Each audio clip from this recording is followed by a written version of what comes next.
Bonsoir, j'espère que vous allez bien, moi aussi. Alors, nous allons aller droit au but comme d'habitude. Alors, vous voyez défiler derrière moi.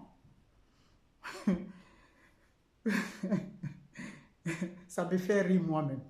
Parce que quand on regarde ce Premier ministre, on se demande si toutes les tasses sont dans l'armoire, comme le dirait l'allemand. Est-ce que toutes les tasses sont en place? C'est avec le président Laurent Gbagbo, lui, veut discuter. C'est avec le président Laurent Gbagbo, lui, il veut dénier ce que lui dit.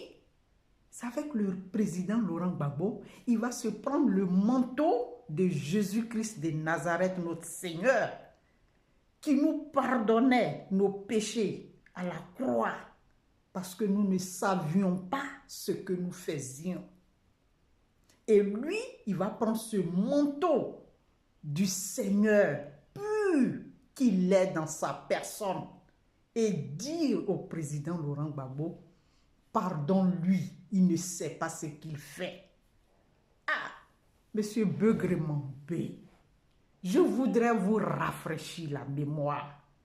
Excusez-moi si vous prenez cela pour une insolence, mais il faudrait qu'on vous rafraîchisse la mémoire.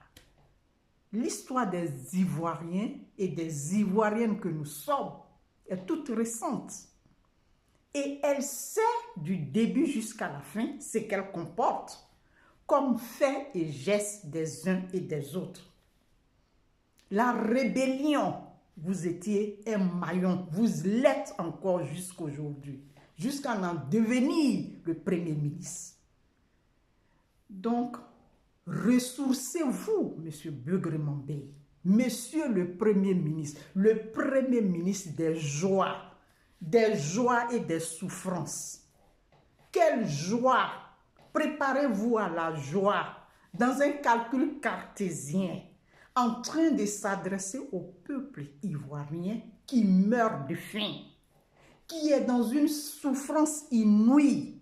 Lui, il ose parler en tant que fils du pays, des propriétaires terriens ébriés, s'adresser à la population souffrante de la Côte d'Ivoire, de souffrir, parce qu'il y a des joies qui arrivent. En tout cas, son calcul cartésien, on ne lui a pas laissé le temps de terminer ça. On lui a mis les points sur les i, alors qu'il était dans son plan machiavélique. Seulement pour que la population, les ébriés, le peuple ébrié dont il est issu, puissent profiter de lui ses souffrances, de lui ses joies, pour qu'on puisse lui arracher à la population ébriée, à la tribu ébriée et au peuple ébrié que nous sommes, lui arracher sa terre. Les propriétaires terriens abidjanais, il faut que ce fils, excusez-moi du terme, mais je vais l'employer, indigne, puisse préparer devant ses parents, ses enfants, ses ancêtres, des joies imaginaires pour que la population, la tribu ébriée, le peuple ébrié puisse accepter qu'on leur arrache leurs terres, qu'on leur vende les terres à des étrangers à vil prix. Mais mal lui en a pris. On lui a montré que l'Ivoirien est digne dans sa chair. On lui a montré que lui et ses joies, qu'ils aillent se faire foutre, excusez-moi du terme, monsieur le ministre Begremambé. Aujourd'hui, nous sommes le 21 avril 2025. C'est un second jour de la résurrection du Christ que nous fêtons. Nous sommes dans une joie extrême qui n'est pas égale à votre joie, excusez-moi. Votre joie imaginaire cartésienne, jusqu'à ce que Pythagore soit étonné de cette joie dans son calcul. Racine carrée, patati patata, on ne comprend rien. Mais nous sommes dans une joie réelle. Le président Gbagbo, vous savez, on peut, comment dirais-je, ne pas aimer sa personne. Mais force est de reconnaître que c'est quelqu'un qui sait où se trouve la vérité. C'est quelqu'un qui est véridique, qui sait avouer, qui sait dire ce que je dis est vrai. Il n'est pas un faux fuyant. Il ne se cache pas. Il ne porte pas des gants ensanglantés pour pouvoir faire n'importe quoi. Non, quand ça sort de sa bouche, ça veut dire que c'est vrai. C'est vrai ce qu'il dit.